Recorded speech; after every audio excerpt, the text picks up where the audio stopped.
Ashama daawwattoota Oromaan akkam jirtu baga gammaddan isiniin jechuu barbaada. Jalqaba irratti kitaabni Hayyicha Diimaa guyyaan inni eebbifamu dhalaa'ee jira yookaan dhiyaatee jira jechuudha.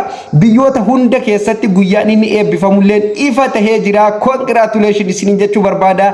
Hin gaabbu ka jedhu jechuudha. Eebbifamuuf deema jechuudha.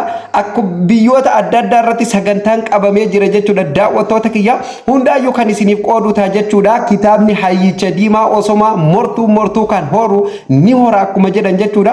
Osoma diinni gadi qabuuf yoom qilintoo buufna yoom harka galfanna jedhee maraatu jechuudha. Kitaabni eebbifamuuf deema jechuudha. Kanaafuu gaa dhiyaatee jira. Hundumti keessanuu jechuudha. Viidiyoo kana share waliif godhuu hin dagatina. Biyyoota Awurooppaatii fi Afrikaa keessatti illee eessatti akka eebbifamuu fi akkasumallee qeerroo Finfinnee fi Adaamaa waa'ee hin gaabbu kitaaba hin gaabbu irratti maal jedhan ka jedhullee isiniif qoode jechuudha. Daawwattoota kiyya Awurooppaa keessatti guyyaa kam eebbifama magaalaa kamitti sagantaan qabame kan jedhulle gurran isin buusa. Hayyichi Diimaan akkuma beekamu jechuudha. Keeniyaa keessaa baafate akkuma isiniin jedhee ture jechuudha.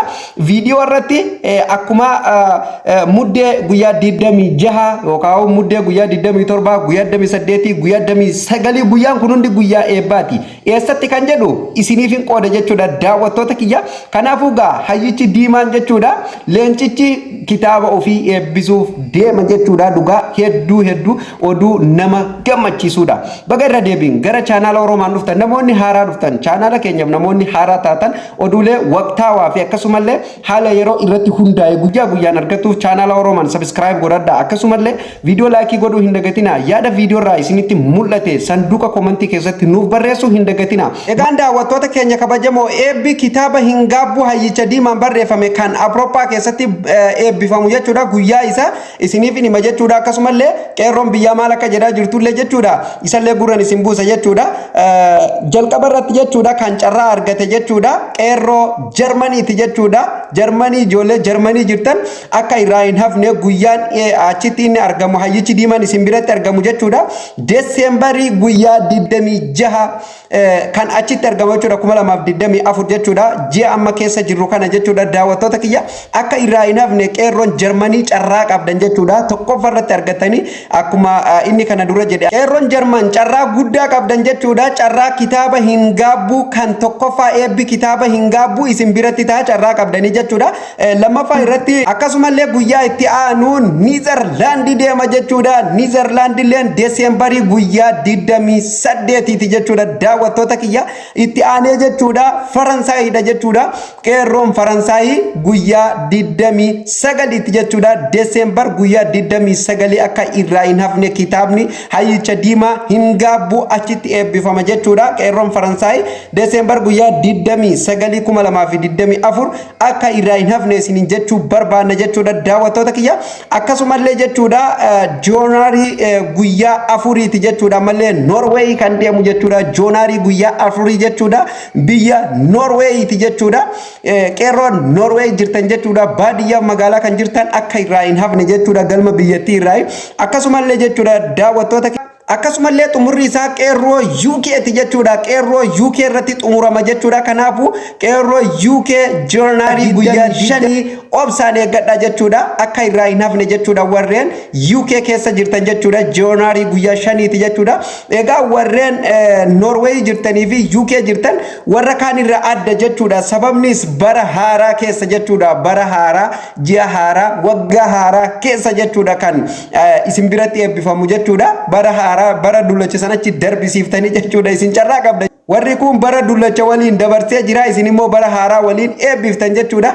Egaan daawwattoota keenya kabajamoo akka irraa hin hafne jechuudha. Kitaabni kun kitaaba xiiqiiti akkasumallee kitaaba haasida hedduu fi akkasumallee miqanyaa hedduu yookaan bakka dinqisiifattoota hedduus qaba xilaata hedduus qaba jechuudha kitaabni Hayyicha Diimaa kun jechuudha. Kanaafuu akka irraa hin hafne qeerroon biyyootaan amma maqaa isiniif eere kana keessa jirtan hundumti keessanuu akka irraa hin hafne jechuudha.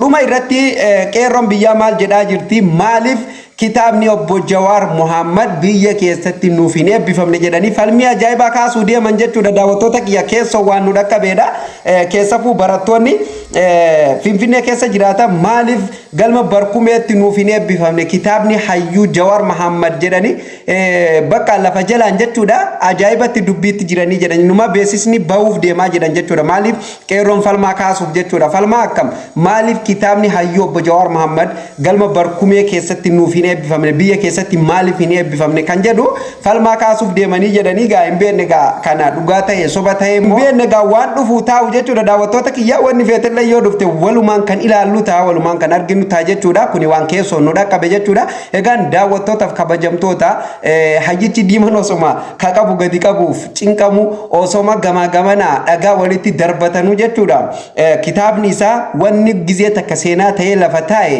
ol ba'uun isaa waan nafne waan ta'eef ibban fedhelleen irratti godhamu namichi laal waan takka hubadha Dr. Abiyyi fi Jawaar illeeni leencota akka waliitiin amana maaliifin isiniin jedhe warra hundinuu warra kilaashii gamaa gamanaa walitti qabanillee akkaataa itti furaa deebisan beekan isaan lamaanuu jarri lamaanuu warra bilchaate baay'ee tana shakkii hin godhinaa jechuudha dhugaa rabbii lafa keenyayyi kanaaf osoma Abiyyiin isa siin gadi qabu innis kun kitaaba isaa addunyaa irratti eebbisuu deema inumaa kitaabni isaa kan nama hundarraa addatti eebbifamu deema jechuudha addatti siin jeen argita haala oowwaa ta'een haala ati takkaa hin arginiin eebbifamu deema egaa sitti haa tolu jenna hayyicha keenya ati jiraatuun nuuf bu'aadha kanaafuu gaa qeerroo UK akkasumallee qeerroon Faransaay qeerroon Jarmanii fi Norway hundumti keessanuu hayyichi diiman amma booda akka gara Keeniyaa hin deebine akka gara biyyaa hin deebine irratti dalagaa obbo Jawaar Muhammad amma gara biyyaa yoo deebe carraa lama qofa qaba akkuma kalee viidiyoo isiniif gadhiise mana hidhaa keessatti tortoree umrii guutuu akka achi keessaan baane achi keessatti godhamu qaama isaa hir'isu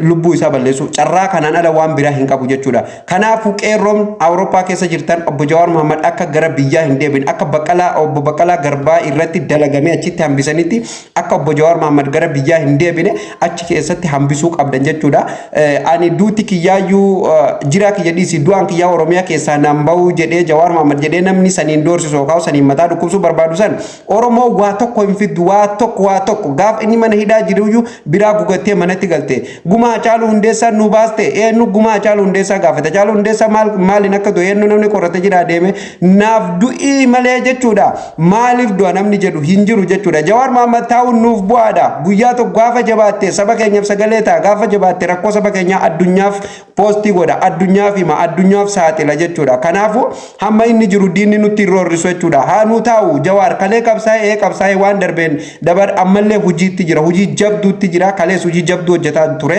gar fuulduratti illee hojii jabduu dalaguutti jira dalaguuf deema jechuudha dabalataan mana hidhaati Mandeella lammaffaan isa jechuudha mana hidhaati illee ni baanaa jedhe biyyallee ni bulchinaa jedhe akkuma inni jedhe mana hidhalleeti bahe alhamdulillah arrabunoo kitaaba isaa barreessee eebbisiisuu deema biyyallee qabatuun isaa waan shakkii qabuu miti beekadha bifuma dimokiraasii ta'een as kenneefi hooduun walii kennuuf deeman argaaf teessan dubbii tanaaf qabadha egaan daawwattoota keenya kabajamoo qophiin irra isiniif qopheesse kana fakkaata qophiin keenya kan hafan itti fufu qophii biraatiin hamma walitti deebinutti nagaa ta'a. Haga dhagaha Saa'udii irraa gara Itoophiyaa namoonni birrii ergatuu barbaadan gatii madaalawaa ta'ee fi haala saffisa olaanaa qabuun maatii keessan biraan kan isiniif dhaqqabsiisuu danda'u amaanaa onlaayin dubbisa teessoon teenya magaalaa Riyaad baankarraa duuban gamoo lammaffaa irratti argamna lakkoofsa bilbilaa kanaan nu qunnama duwwaa 56261 duwwaa 732 haloo jechuu ni dandeessu lakkoofsa dabalataa kan waatsaappii duwwaa 5838742993 waatsaappii irratti haloo jechuu ni dandeessu amaanaa onlaayin